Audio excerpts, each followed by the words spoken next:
Ibu Bapak, saudara-saudara yang dicintai Tuhan, selamat datang di Gereja Katedral. Hari ini kita merayakan Hari Raya Tubuh dan Darah Kristus. Tuhan Yesus telah memberikan bekal yang cukup bagi kita untuk hidup baik menurut kehendak-Nya, yaitu tubuh dan darah-Nya sendiri. Dan Dia mengatakan setiap kali kita merayakannya, kita mengenangkan wafat Tuhan. Maka kita syukuri kehadiran Tuhan Yesus Kristus dalam tubuh dan darah-Nya yang kita sambut setiap kali merayakan Ekaristi. Dan semoga itu senantiasa menjadikan kita menjadi pribadi seperti Kristus. Marilah berdoa. Ya Allah, Putra Tunggal-Mu telah meninggalkan kenangan akan wafat dan kebangkitannya dalam sakramen yang mengagumkan ini. Kami mohon semoga kami dapat menghormati misteri kudus tubuh dan darah Putra-Mu, sehingga kami senantiasa dapat menikmati buah penebusannya. Sebab Dialah yang hidup dan berkuasa bersama dengan Dikau dalam persatuan Roh Kudus Allah sepanjang segala masa. Amin.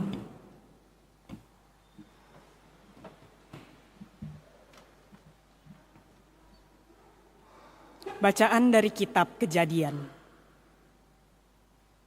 Melkisedek Raja Salem adalah seorang imam Allah yang maha tinggi.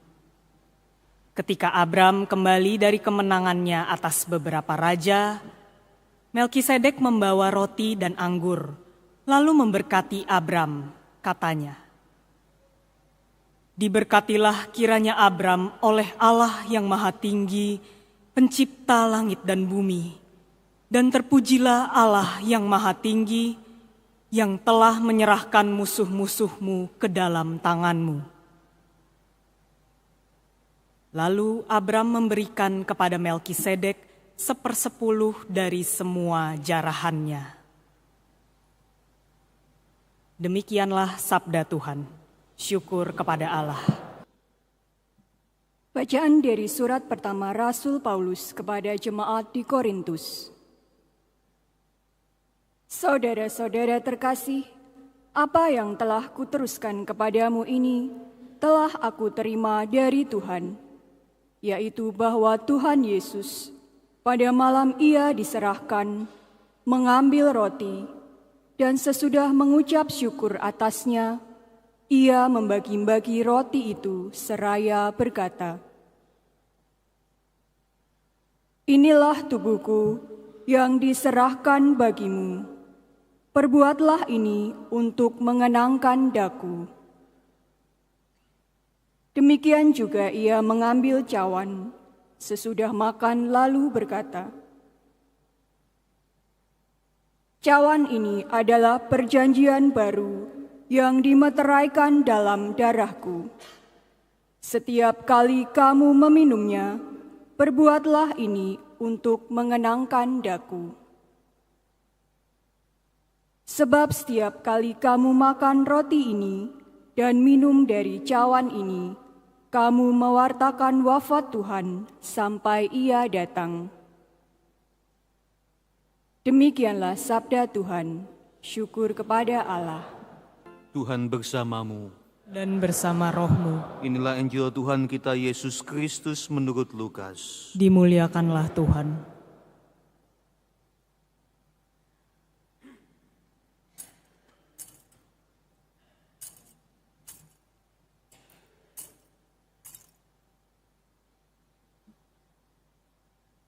Sekali peristiwa Yesus berbicara kepada orang banyak tentang kerajaan Allah dan Ia menyembuhkan orang-orang yang memerlukan penyembuhan.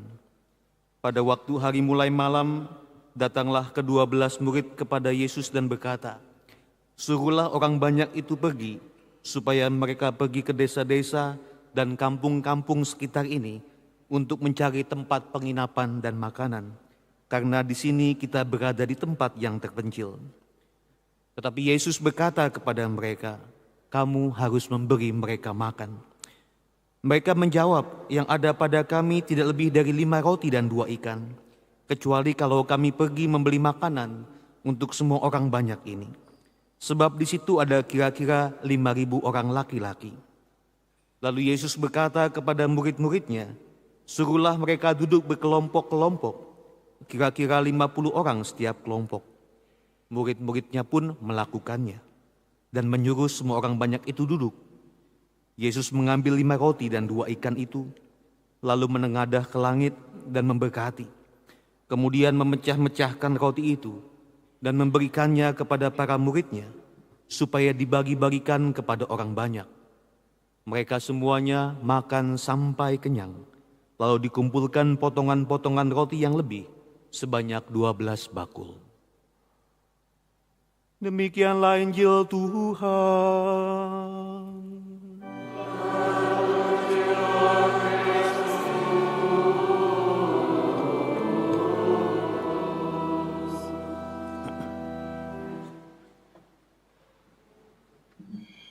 Ibu Bapa dan saudara-saudara yang dicintai Tuhan, hari ini hari raya tubuh dan darah Kristus adalah rangkaian hari raya atau Paskah sesudah Paskah. Ada rangkaian liturginya sesudah Paskah, 40 hari itu kenaikan Tuhan sesudah Paskah. 50 hari sesudah Paskah itu Pentakosta. Minggu sesudah Pentakosta itu pasti hari raya Tritunggal Maha Kudus. Dan seminggu sesudahnya hari ini adalah hari raya tubuh dan darah Kristus. Besok Jumat adalah hari raya hati Yesus yang Maha Kudus. Itu rangkaiannya. Kenaikan Tuhan, Pentakosta, Tritunggal Maha Kudus, hari raya tubuh dan darah Kristus, lalu kemudian hati Yesus yang Maha Kudus. Enggak usah dihafal, enggak ada ujiannya, tapi menambah pemahaman kita mengenai gereja Katolik. Kalaupun Bapak Ibu hafal, mudah-mudahan mengurangi lama waktu nanti di api penyucian. Nah, Ibu Bapak serta saudara-saudara yang dicintai Tuhan, biasanya dalam hari raya tubuh dan darah Kristus ada penanda-penanda yang dibuat di gereja-gereja Katolik di seluruh dunia. Penanda yang biasanya ada dan masih ada sampai sekarang adalah di hari-hari ini ada penerimaan sakramen komuni pertama untuk anak-anak. Ingatlah Bapak Ibu ketika dulu menerima pertama kali komuni pertama, itu kan pakai baju putih gitu ya. Tampang kita seperti malaikat. Lalu punya keingintahuan menerima tubuh dan darah Kristus. Sangat indah. Selain penerimaan komuni pertama hari-hari ini, penanda yang kedua adalah biasanya di gereja-gereja ataupun di negara-negara ataupun di kota-kota di mana gereja Katolik itu masih sangat signifikan, biasanya ada perarakan sakramen Maha Kudus di kota-kota. Itu hari ini. Sakramen Maha Kudus diarak sepanjang jalan di kota-kota, memberkati kota dengan sakramen Maha Kudus. Di Jakarta kita nggak bisa membuatnya karena hari ini hari raya hari ulang tahun Jakarta, nanti kita saingan sama ondel-ondel, nggak cocok gitu ya. Tapi yang pasti saudara-saudara yang dicintai itu adalah 2 penanda. Hari ini kita bikin penanda yang mirip dengan itu semua, nanti sebelum berkat penutup kita ada adorasi singkat. Menunjukkan signifikansi peran dari yang namanya Sakramen Maha Kudus. Lantas Ibu Bapak dan saudara-saudara yang dicintai Tuhan, apa yang bisa kita renungkan bersama-sama dalam hari raya tubuh dan darah Kristus ini dalam kaitan dengan hidup kita masing-masing? Pertama-tama kita lihat bahwa dalam bacaan kedua hari ini, Rasul Paulus dalam suratnya kepada jemaat di Korintus mengungkapkan apa yang terjadi ketika Yesus mengadakan farewell dengan murid-muridnya dalam perjamuan malam terakhir.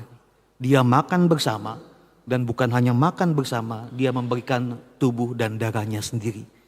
Ibu Bapak dan saudara-saudara yang dicintai Tuhan, saya percaya bahwa makan adalah bagian dari hidup kita masing-masing. Kita 3 kali makan sehari dan biasanya sebelum makan kita doa. Sesudah makan kita lupa, itu yang terjadi. Tapi makan adalah bagian yang terjadi dalam hidup kita sehari-hari. Dan makan ternyata itu punya beberapa aspek yang terjadi dalam hidup kita. Pertanyaannya sederhana, mengikuti sebuah artikel yang ada di sebuah majalah online itu ya. Makan itu paling enak kalau apa? Titik-titiknya itu bisa dijawab sendiri. Makan itu paling enak kalau apa? Pertama itu katanya makan itu paling enak kalau sebelum kenyang berhenti. Buat saya itu menarik, artikel tersebut mengatakan makan itu paling enak sebelum kenyang berhenti. Karena kalau sudah kenyang dipaksa terus itu kan jadi belenek, enak gitu ya. Jadi makan itu punya aspek yang namanya fisik. Berhentilah sebelum kamu kenyang, rasanya nikmat. Masih ada rasa di perut, masih ada rasa di mulut dan lain sebagainya. Jadi makan pertama-tama punya arti yang namanya fisik. Yang kedua, makan itu paling enak kalau apa? Ini menurut artikel tersebut ya. Dan saya yakin mahasiswa senang dengan artikel ini. Makan itu paling enak kalau apa? Kalau gratis katanya. Nggak perlu bayar gitu ya. Apapun makanan yang disediakan panitia, disediakan event acara, kalau makan itu gratis itu menyenangkan. Karena makan adalah sebuah cost. Ada yang namanya beban finansial yang kita harus bayar, tapi ketika yang namanya dikasih, wah itu menggembirakan. Jadi makan bukan hanya punya aspek fisik, tapi punya aspek ekonomis. Kalau itu gratis, tidak perlu bayar, itu menggembirakan gitu ya. Tapi kalau bayar dan bayarin orang lain, biasanya itu punya aspek yang namanya hatinya berat, beban berat, saudara-saudara. Tapi yang pasti yang kedua punya aspek yang ekonomis. Yang ketiga menarik, makan itu paling enak kalau apa? Katanya makan itu paling enak kalau makan bersama dengan orang yang dicintai. Buat saya nih, saya setuju dengan kalimat ini, makan punya aspek sosial. Makan seenak apapun, bisa bayangin wagyu tingkat berapa, lalu kemudian, wah yang enak-enak Bapak Ibu bayangin, makannya dengan mantan pacar pasti gak enak. Makannya dengan orang yang suka ngomongin kita pasti gak enak. Makanya dengan yang namanya mantan bos yang ngomongin kejelekan kita pasti gak enak. Tapi makan sesederhana apapun kalau makan dengan orang yang kita cintai, orang yang kita cocok, orang yang kita nyaman, orang yang kita get along well with gitu ya, itu pasti menyenangkan.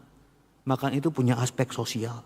Makan punya aspek fisik, punya aspek ekonomis, punya aspek yang namanya aspek sosial. Hari ini dalam bacaan kedua saudara-saudara, bolehlah kita menambahkan satu aspek lagi dari makanan tersebut. Makan itu punya aspek spiritual.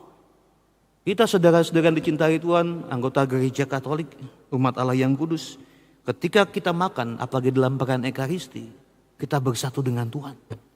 Inilah yang kita syukuri bahwa Tuhan Yesus ketika yang namanya dia mengadakan pesta perjamuan terakhir, yang adalah pesta perpisahan dengan murid-muridnya, dia tidak hanya foto-foto bersama, ada gambarnya ya perjamuan malam terakhir, bukan hanya memberikan nasihat kamu harus melakukan ini, melakukan itu dan lain sebagainya, tapi dia memberikan dirinya sendiri kepada kita. Dan itulah yang kita syukuri bahwa makan, setiap minggu kita makan atau setiap kali kita merayakan Ekaristi, kita makan secara spiritual karena kita bersatu dengan Tuhan. Inilah yang kita rayakan hari ini. Tuhan telah memberi kita makan, kesatuan kita dengan dirinya. Karena yang kita sambut bukanlah roti dan anggur, yang kita sambut adalah tubuh dan darah Kristus sendiri. Maka saudara-saudara yang dicintai Tuhan, hari ini kita merayakan ungkapan syukur kita yang terdalam karena Allah telah memberikan hidupnya kepada kita. Makan itu punya aspek spiritual. Semoga setiap kali kita merayakan Ekaristi, kita mensyukuri persatuan kita dengan Tuhan. Tapi lebih daripada itu, ternyata makan punya aspek yang lain.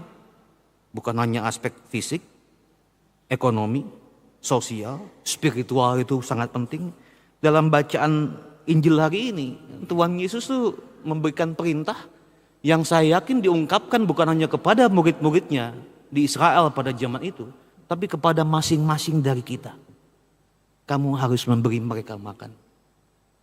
Maka ungkapan makan itu berarti bukan hanya kita sendiri yang makan, tapi kita punya diajak untuk yang namanya berbagi dengan orang-orang yang tidak punya makanan. Dengan orang-orang yang kekurangan makanan. Kamu harus memberi mereka makan. Maka makan punya aspek yang kelima, yaitu moral. Perintah moral bahwa bukan hanya kita yang makan, melainkan memberi makan kepada orang lain. Ibu bapak dan saudara-saudara yang dicintai Tuhan, apa yang bisa kita buat? Saya yakin ibu bapak dengan satu dan lain cara senantiasa menemukan pelbagai macam kegembiraan untuk berbagi makan kepada orang lain. Bagi makan, sana sini dan lain sebagainya. Saya sendiri punya cara yang sederhana, saudara-saudara, sedikit sharing.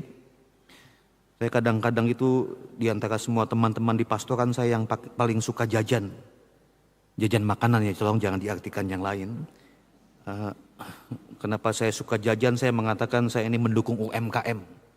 Pulih lebih cepat, bangkit lebih kuat gitu ya. Atau pulih lebih kuat, bangkit lebih cepat gitu ya. Dan kadang-kadang saya makan, kalau saya makan malam itu habis misa, capek malam itu saya biasa makan dengan yang namanya pecel ayam dan pecel lele. Ini bukan iklan supaya dikirimin pecel ayam, pecel lele ya. Saya disclaimer dulu, ini tidak promosi. Tapi yang pasti kadang-kadang saya menikmati itu di warung tenda makan di mana saya bisa menjadi diri saya sendiri, tidak ada yang mengenali. Lalu kemudian satu hal yang menggembirakan adalah makan bersama. Kadang-kadang hal yang memberatkan hati saya adalah ketika makan di warung tenda itu ada pengamen-pengamen yang datang.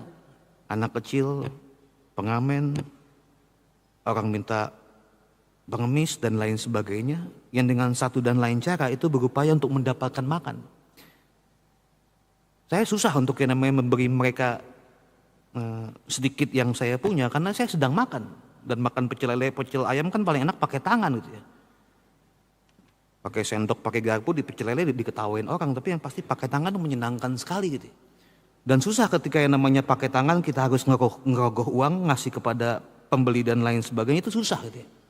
Tapi akhirnya saya punya cara baru ketika saya makan di warung tenda itu.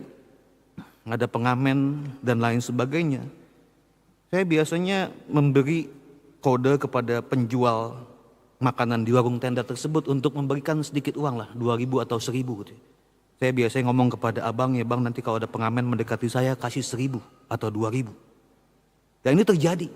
Jadi setiap kali saya makan dengan damai, ada pengamen datang, saya tinggal ngedipin mata ke abangnya gitu ya. Ataupun ngangguk ke abangnya, menggerakkan leher saya, abangnya sudah paham. Tandanya saya akan memberi 2.000 kepada dia gitu. Jadi beberapa kali makan, beberapa kali saya ngangguk gitu. Tandanya tolong orang ini dikasih uang gitu. Ya Bapak dan saudara-saudara dicintai Tuhan, itu cara yang biasa. Saya jadi punya kenalan dengan abangnya gitu. Di bagian akhir dia ngitung ayam 2, pete dan lain sebagainya, pengamen 3, 6.000, ditambahkan dalam yang namanya bon akhir. Ya Bapak dan saudara-saudara dicintai Tuhan, itu cara saya yang sederhana. Saya susah membantu, tapi dengan cara itu saya bisa membantu. Dan saudara-saudara dicintai Tuhan, hari ini bacaan Injil kan istimewa. 5.000 orang, 5 roti dan 2 ikan, itu nggak mungkin. Kita kadang-kadang kan pesimis ketika membantu orang, apakah yang bisa saya bantu dengan apa yang bisa saya buat. Tapi ketika kita menyerahkannya kepada Tuhan, kekurangan dan yang kecil tersebut Tuhan akan mengubahnya menjadi berlimpah-limpah. Maka Bapak dan saudara-saudara dicintai Tuhan, temukanlah cara-cara kreatif yang Bapak Ibu bisa buat untuk memberi makan kepada orang lain. Karena makan punya yang namanya arti moral, imperatif moral. Bapak dan saudara-saudara dicintai Tuhan, itulah yang kita rayakan. Makan lepas dari dimensi-dimensi yang lain, punya arti spiritual dan punya arti moral. Bersatu dengan Tuhan dan kamu harus memberi mereka makan. Akhirnya saudara-saudara yang dicintai Tuhan, menutup khotbah ini saya mau mengatakan, entah mengapa ataupun faktanya, sampai sekarang banyak orang Katolik itu habis misa ataupun beberapa kali ngomong dengan Romo mengatakan satu hal, Romo saya misa itu nggak dapat apa-apa. Ketika dieksplor lebih jauh, banyak keluhan mengenai Ekaristi. Khotbahnya membosankan, gerejanya bikin ngantuk, AC-nya kurang dingin dan lain sebagainya. Kita bisa buat keluhan banyak, sehingga muaranya adalah saya ke gereja nggak dapat apa-apa. Bagaimana cara mengatasi ini ataupun cara merespon pertanyaan macam ini? Mungkin itu juga bagian dari pertanyaan kita. Saya kalau misa nggak dapat apa-apa. Respon saya pertama-tama adalah kalau kamu nggak dapat apa-apa nggak apa-apa. Biarlah 1,5 jam kamu nggak dapat apa-apa, biarkan. Itu bagian dari hidup.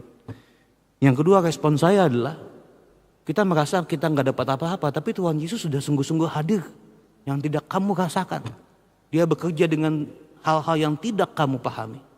Kamu sudah mendapatkan Tuhan Yesus Kristus. Dan yang ketiga respon saya, saudara-saudara dicintai Tuhan, saya mengutip apa yang diungkapkan oleh Santa Teresa Avila. Jadi di banyak sakristi di gereja-gereja, termasuk di gereja katedral, di tempat di mana kasula pastu dipersiapkan, itu ada satu kalimat yang menarik dalam bahasa Inggris. Priest of God, celebrate this Mass as it is your first Mass. As if this is your first Mass, your last Mass, your only Mass. Kalau nggak paham nggak apa-apa, saya juga nggak paham. Tapi kurang lebih Santa Teresa Avila mengatakan demikian. Para imam Tuhan, rayakanlah Ekaristi ini seolah-olah ini adalah Ekaristi pertama kamu, Ekaristi terakhir kamu, Ekaristi kamu satu-satunya. Itu pesan Santa Teresa Avila kepada para imam. Dan pesan itu saya teruskan kepada Bapak Ibu. Saya yakin Santa Teresa Avila tidak akan keberatan. Ibu Bapak dan saudara-saudara dicintai Tuhan, setiap kali merayakan Ekaristi, rayakanlah seolah-olah Ekaristi adalah Ekaristi pertama kamu, Ekaristi terakhir kamu, Ekaristi kamu satu-satunya. Sehingga hati kita, jiwa kita sungguh-sungguh merayakan Ekaristi. Dan mudah-mudahan kita bisa mengatakan, Tuhan walaupun saya secara pikiran tidak dapat apa-apa, saya yakin Engkau sungguh-sungguh hadir. Dan saya yakin kehadiranmu sungguh-sungguh menyelamatkan. Ya Bapak dan saudara-saudara yang dicintai Tuhan, selamat merayakan Hari Raya Tubuh dan Darah Kristus. Yesus bersatu dengan Bapak Ibu. Dan Bapak Ibu diajak untuk memberi makan. Semoga kita senantiasa mendapatkan apa-apa, mendapatkan rahmat cinta Tuhan setiap kali kita merayakan Ekaristi. Amin.